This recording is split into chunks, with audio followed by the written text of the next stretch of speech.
नमस्कार, आप सभी का एचएन कैरियर इंस्टीट्यूट के यूट्यूब चैनल पर मैं जय चौधरी क्लास 10th मैथ के आर्यभट्ट बैच में फिर से एक बार स्वागत करता हूं।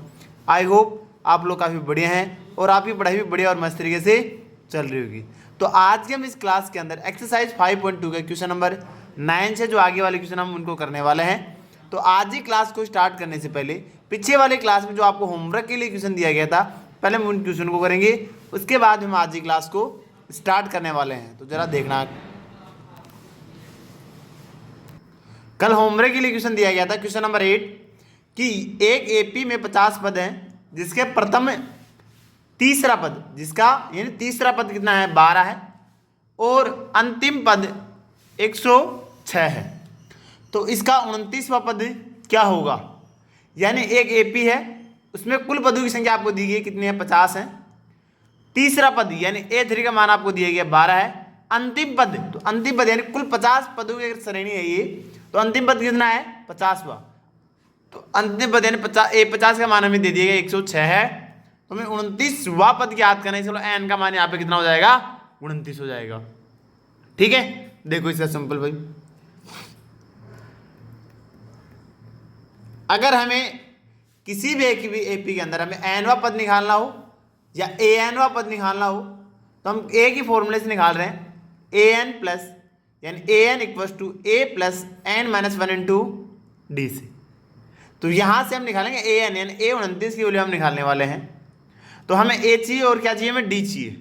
तो ए तो हमें मिल गया कितना, ए हमें नहीं मिला यहाँ पे और डी भी नहीं मिला हमें, क्योंकि हमें तीसरा पद दिया गया है। तो दो हमें इक्वेशन बनाएंगे, दो इक्वेशन हम ए को सिंप्लीफाई करके डी का मान निकालेंगे और डी का मान निकालने के बाद उसे हम ए में रखेंगे, यानी कोई भी एक इक्वेशन रखेंगे और वहाँ से हम ए की वैल्यू लेंगे। डी की वैल्यू हमें मिल जाएगी, एन की वैल्यू हमें मिल गई, एन की 29 है, ए की हम वहाँ से निकाले लेंगे। तीनों वैल्यू अगर हमें मिल जाएंगी उसके बाद में कोई भी पद पूछे हम इजीली हम बता सकते हैं। देखो यहाँ से हमें इस एपी के अंदर कितने पद हैं 50, ठीक है। प्रथम पद, तीसरा पद दिया हमें 12, यानी A3 का मान हमें दिया गया कितना 12 है। अंतिम पद कितना 50, उसका मान हमें दिया गया कितना 106। हम जो A3 है उसे क्या लिख सकते हैं, A प्लस का 2D। अब A 50 है उसे हम क्या लिख सकते हैं, A प्लस का 49D। ए कम होता है ना n माइनस 1 इंटू डी। तो यहाँ से हम दो इक्वेशन बनाएंगे। पहले हमारे पास इक्वेशन बन जाएगी A प्लस का 2D बराबर 12 है, इक्वेशन नंबर फर्स्ट। सेकेंड हमारे बन जाएगी A प्लस का 49D equals to 106, equation number second. जब हम इसे घटाएंगे तो हमारे पास डी का मान मिल जाएगा। तो हम यहाँ से बोलेंगे कि समीकरण नंबर 2 में से समीकरण 1 को घटाने पर, अगर हम इसे घटाएंगे तो a प्लस 49D बराबर 106, a प्लस का 2D बराबर 12, घटाएंगे तो इनके साइन क्या हो जाएंगे चेंज, तो ये कैंसिल आउट हो जाएगा। अगर हम 49 में 2 सब्ट्रैक्ट करेंगे, 49 में 2 सब्ट्रैक्ट करें तो कितना हो जाएगा 47D इक्वल्स टू 106। 106 में अगर हम 12 घटाएंगे तो कितना बच जाएगा, प्लस का 94, प्लस का कितना बच जाएगा 94। हमारे पास यहाँ से डी की वैल्यू कितनी आ जाएगी 94/47। तो 47, तो हम इसे 2 से मल्टीप्लाई करेंगे, यानी 2 टाइम्स कैंसिल आउट हो रहा है। कितने टाइम्स हो रहा है 2 टाइम्स कैंसिल आउट हो रहा है। तो हमारे पास में यहाँ पे डी की वैल्यू कितनी आ जाएगी 2। देखो 7 दूनी 14, 1 आ रहा है, फिर 8 1 9 हो जाएगा, सिंपल डी बात है, ठीक है। अब जो हमारे पास में डी का मान मिला उसे आप इक्वेशन नंबर फर्स्ट में रखो या इक्वेशन नंबर सेकंड में रखो, वहां से हम ए की वैल्यू ले लेंगे, ए यानी प्रथम पद। तो डी का मान इक्वेशन नंबर फर्स्ट में रखने पर या पुट करने पर, जब हम इक्वेशन फर्स्ट में पुट करेंगे डी की वैल्यू तो हमारे पास क्या हो जाएगी, ए प्लस का 2 मल्टीप्लाई 2 इक्वल्स टू 12 है। हमारे पास ए प्लस का 4 इक्वल्स टू 12 है। यहाँ से हमारे पास ए की वैल्यू कितना आ जाएगी 12 है माइनस 4, तो ए की वैल्यू हमारे पास आएगी 8। ए की वैल्यू हमें मिल गई 8 है, डी की वैल्यू हमें मिल गई 2 है, एन की वैल्यू हम यहाँ से ले लिए कि 29वां पद याद करना है। तो हम यहाँ से देखना ए की वैल्यू हमारे पास आ गई 8 है, डी की वैल्यू हमारे पास में आ गई कि 2 है, एन की वैल्यू हमें मिल गई कितनी है 29 है। तो ए एन इक्वल टू क्या होता है ए प्लस का एन माइनस 1 इंटू डी। हमें एन की वैल्यू निकालनी है तो बस इसमें वैल्यू रखो, आंसर हमें मिल जाएगा। तो 8 प्लस 29 माइनस का 1 मल्टीप्लाई 2, तो 8 प्लस 28 गुणा 2, 28 2 जा कितना होता है 56, तो 8 प्लस का 56, जब हम इसमें 8 ऐड कर देंगे 8 जोड़ देंगे तो कितना हो जाएगा 64। ये किसकी वैल्यू आ गई ए एन की वैल्यू आ गई। हमें यही पूछा था, तो हम बताएंगे 29वां पद क्या है 64, तो लास्ट में लिख देंगे अतः है इस एपी का 29वां पद 64 है।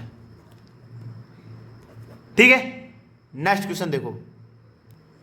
नेक्स्ट क्वेश्चन हमारे पास है क्वेश्चन नंबर 9। ठीक है, देखो हमें क्या दिया गया यहाँ पे कि यदि किसी एपी के तीसरे और 9वें पद क्रमशः 4 और माइनस का 8 है तो इस एपी का कौन सा पद शून्य है। यानी ए एन का मान हमें शून्य बताया, एन की वैल्यू यहाँ पे निकालनी है। दो हमें यहाँ से वैल्यू दे दी, दो इक्वेशन हम यहाँ से बनाएंगे और दो इक्वेशन से हम क्या निकालने वाले हैं, दो इक्वेशन से हम निकालने वाले हैं ए एंड डी की वैल्यू। अगर हमें ए एंड डी की वैल्यू मिल जाएगी तो हम इजीली हम कोई से पद हम उनके बारे में बता सकते हैं। देखो यहाँ से हमें गिवन क्या है, हमें क्या दिया गया है, हमें दिया गया तीसरा पद यानी A3 की वैल्यू हमें दी गई है कितनी 4। 9वां पद यानी A9 की वैल्यू दी गई हमें माइनस का 8। और हमें क्या दिया गया कौन सा पद शून्य है, यानी AN का मान क्या है शून्य। ये हमें बताना है कि कौन सा पद का मान शून्य है। ठीक है, A3 की वैल्यू दी गई यानी ये किसका मान है A प्लस का 2D, और जब A9 दिया गया मतलब एक A प्लस का 8D, एक कम होता है। दोनों यहाँ से इक्वेशन बनाना है A प्लस का 2D equal to 4 equation number first, then equation number second हो जाएगी A प्लस का 8D इक्वल टू माइनस का 8 इक्वेशन नंबर सेकंड। यहाँ से हम कहेंगे equation number second subtracted by equation 1। ठीक है, जब समीकरण नंबर 2 से हम समीकरण नंबर 1 सब्ट्रैक्ट करेंगे तो हमारे पास हो जाएगा A प्लस का 8D इक्वल टू माइनस का 8, A प्लस का 2D equal to 4, minus minus minus ये क्या हो जाएगा कैंसिल आउट। तो ये वैल्यू प्लस की ये वैल्यू माइनस के तो किसका जाएगा 6D इक्वल टू, दोनों वैल्यू माइनस के तो माइनस माइनस का 8 हो जाएगा, माइनस का 12 हो जाएगा।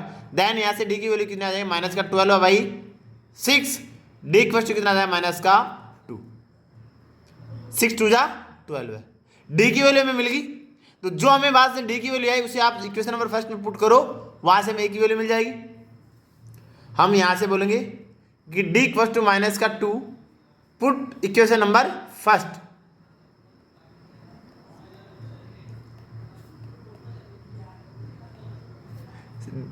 D का मान समीकरण नंबर 1 में रखने पर तो हम रखेंगे यहां से A प्लस 2 मल्टीप्लाई माइनस का 2 इक्वल टू प्लस का 4। तो A प्लस और माइनस में जब मल्टीप्लाई करते हो तो किस में चेंज हो जाती है माइनस में वैल्यू, तो माइनस का 4 प्लस का 4 इक्वल टू में, तो यहाँ से हमारे पास A की वैल्यू आ जाएगी 4, ये उस साइड में जाएगा प्लस का 4 हो जाएगा, देन A की वैल्यू कितनी आ जाएगी 8, यानी A प्रथम पद हमारे पास है 8। ठीक है, सार्वंतर D की वैल्यू हमारे पास माइनस का 2, AN की वैल्यू हमें दी गई 0, हमें N की वैल्यू निकालनी है। तो A का मान हमारे पास ये है, D का मान हमारे पास ये है, AN का मान हमारे पास ये है, तो N की वैल्यू निकालनी है। सेम A की फॉर्मूला है Nवां पद ज्ञात करने वाला, AN equal to A plus N minus 1 into D, हमारे पास यहाँ पे 0 इक्वल टू 8 प्लस 1 माइनस का D मल्टीप्लाई माइनस का 2।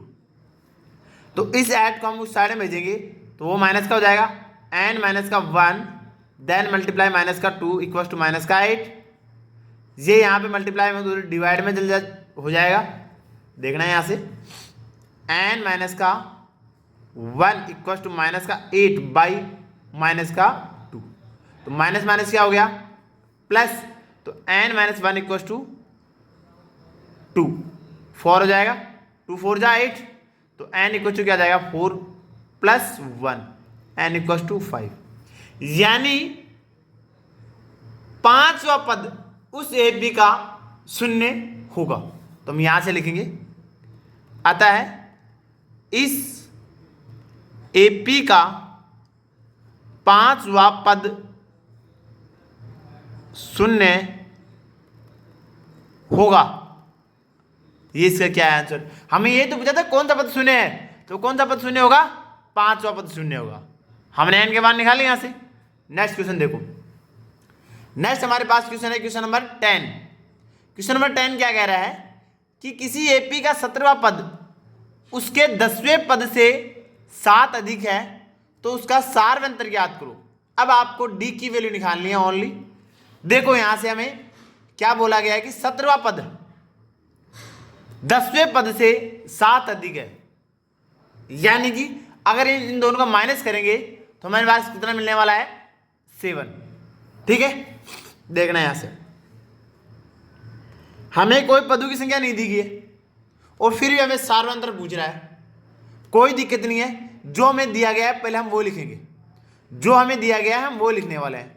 हमें दिया गया 17वां पद यानी A17। A17 क्या होता है सर? A17 होता है A प्लस का 16D, सही है। हमें दिया गया 10वां पद। 10वां पद क्या होता है? A10 बराबर होता है A प्लस का 9D। इन्हें दोनों यानी 17वां पद उसके 10वें पद से 7 अधिक है, 7 अधिक है, सही है। देखो यहां से जो 17वां पद है वो 10वें से 7 अधिक है, यानी 17वां बराबर 10 प्लस का 7 होगा।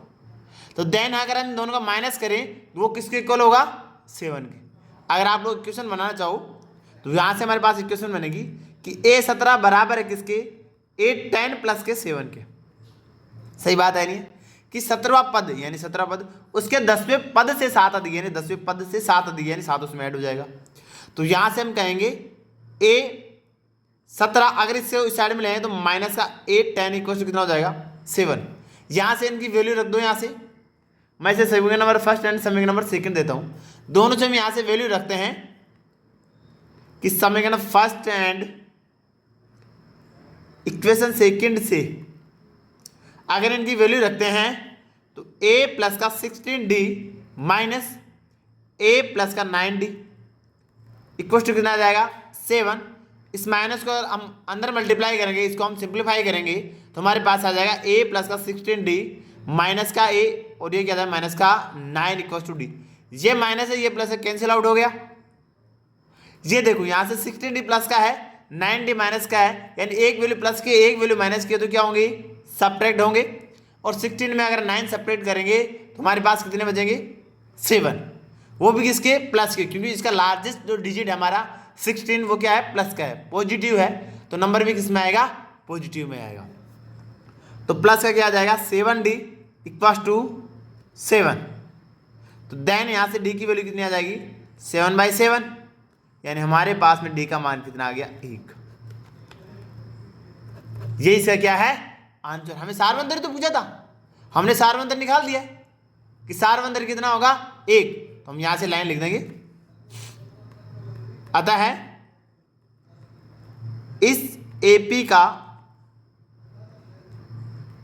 सार्वंतर D का मान 1 होगा।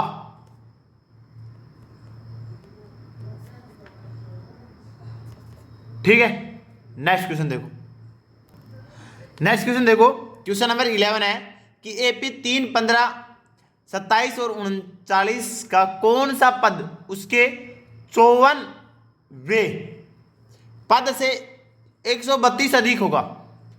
यानी आपको यह पूछ रहा है कि जो 54वें पद से 132 अधिक होगा वह कौन सा पद होगा। सही है, इसका मतलब आपको पहले 154 यानी एक 54वां पद निकालना है।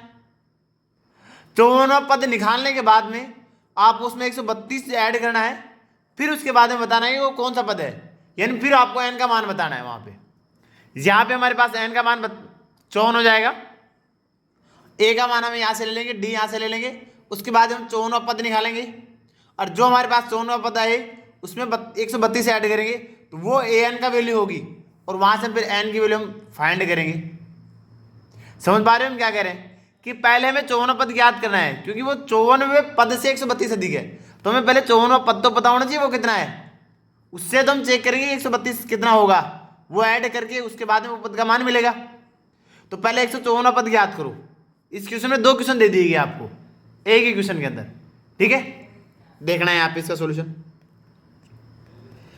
हमारे पास में a1 का मान हमें दिया गया है यहाँ से, क्यों हमें dv निकालना है। तो a1 का हमें मान दिया गया 3, a2 का मान हमें दिया गया 15, a3 का मान हमें दिया गया 27, a4 का हमें मान दिया गया 39। a1 ही क्या होता है, a होता है। ये तो डाउट क्लियर हो गया सर। फिर हमें क्या निकालना है, सार्वंतर यानी d का मान निकालना है। देखो यहां से सार्वंतर d का मान निकालेंगे, d1 चेक करना है यहाँ पे, a2 माइनस का a1, a2 कितना 15 माइनस का 3 कितना आ गया 12 है। a2 निकालना a3 माइनस का a2, a3 कितना हमारे पास 27 माइनस का 15, देन कितना आ गया 12 है। दोनों वैल्यू क्या है सेम, तो यहाँ से बोलेंगे d1 इक्वल टू d2। तो अगर ये दोनों इक्वल हैं तो हम कहेंगे आता है जो हमारा सार्वंतर d है वो कितना आ गया 12। सार्वंतर हमारे पास आ गया, a की वैल्यू हमारे पास आ गई 3, a की वैल्यू हमारे पास कितना आएगी 3। 54वां पद निकालना है तो n की वैल्यू हमारे पास आ गई 54, तो an का मान मिल जाएगा सर। देखो यहाँ से an का मान निकालते हैं, an इक्वल टू कितना होगा a प्लस का n minus 1 into D. an हमें निकालना है, देन a का मान 3 प्लस n का मान 54 माइनस का 1 गुना d कितना हमारे पास में 12, ठीक है। देखो यहां से a प्लस 53 मल्टीप्लाई 12 है, a प्लस 12 3 जा 36, 6 कैरी नंबर 3, 12 5 जा 60 प्लस 3 63, ठीक है। यानी हमारा इन दोनों को मल्टीप्लाई किया तो कितना आ गया 636। आप लोग अगर 12 टेबल यानी 12 का पढ़ा आता तो डायरेक्ट भी कर सकते हो, नहीं आता तो गुणा भी कर लेना। पढ़ा मोस्टली बात आपको यहाँ तक तो सभी को मोस्टली आते ही हैं, ठीक है। हम इन दोनों को ऐड करेंगे तो कितना हो जाएगा 3 ऐड और कर दो तो कितना हो जाएगा 639।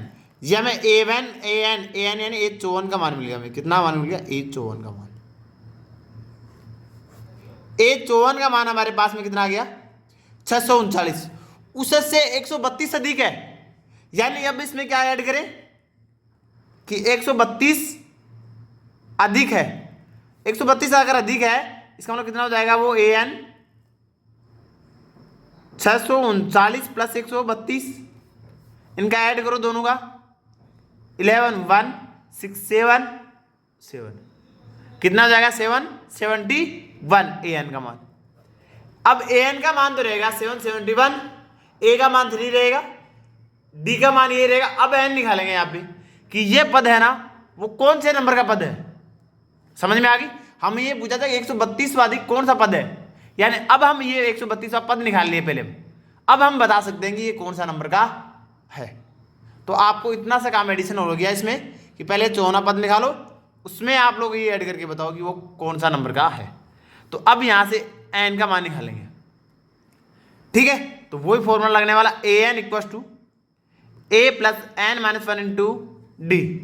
an का मान हमारे पास मिल गया 771, a का मान हमारे पास कितना है 3 है, प्लस n माइनस का 1 इंटू डी, डी का मान कितना हमारे पास में 12 है। देन 3 को इस साइड में भेज दो तो n माइनस का 1 मल्टीप्लाई 12 है। अगर इसको 3 सेपरेट करेंगे तो हमारे पास कितना जाएगा n माइनस का 1, 3 से अगर हम इसे सेपरेट करें तो कितना बच जाएगा 768 डिवाइडेड बाई 12 है। ये मल्टीप्लाई में इधर क्या हो गया डिवाइड करो, 12 है 6 जा 12 6 जा 72, देखना यहाँ से n माइनस का 1, 12 6 जा 72, कितना बच गया यहाँ से 4 यानी 48, 12 4 जा 48, कितना आ गया n minus 1 into 64, then n equal to 64 plus का 1, n इक्वल टू 65। अरे हमें यही तो पूछा था कि 132वां अधिक कौन सा नंबर का पद है, तो कौन सा नंबर का अधिक पद है वो 65वां। कौन सा पद है वो 65वां। तो हम बोलेंगे आता है 54वें पद से 132 अधिक 65वां पद है। ठीक है, नेक्स्ट क्वेश्चन चेक करो यहां से। नेक्स्ट हमें क्वेश्चन दिया गया है कि दो समांतर श्रेणियों का सार्वंतर क्या है, समान है। यानी अगर आपको दो समांतर श्रेणी दी गई है अलग अलग, उन दोनों का सार्वंतर समान है यदि उनके 100वें पद का अंतर 100 है तो उसके 1000वें पद का अंतर क्या होगा। यानी 100वें पद का अंतर 100 है तो उनके 1000वें पद का अंतर क्या होगा, ये आपको निकालना है। और उनका सार्वंतर क्या है, समान है। ठीक है, ये क्वेश्चन आपके लिए होमवर्क के लिए क्वेश्चन है। इस क्वेश्चन का आप लोग आंसर कमेंट सेक्शन में जरूर देना। Thank you for watching. अगर आपको वीडियो अच्छा लगा हो, पसंद आए हो, तो प्लीज़ क्लास 10th के जो भी आपके स्टूडेंट हैं रिलेटिव में जो आपको पढ़ रहे हैं, तो उनको क्लासेज आप लोग जरूर फॉरवर्ड कीजिए। Thank you.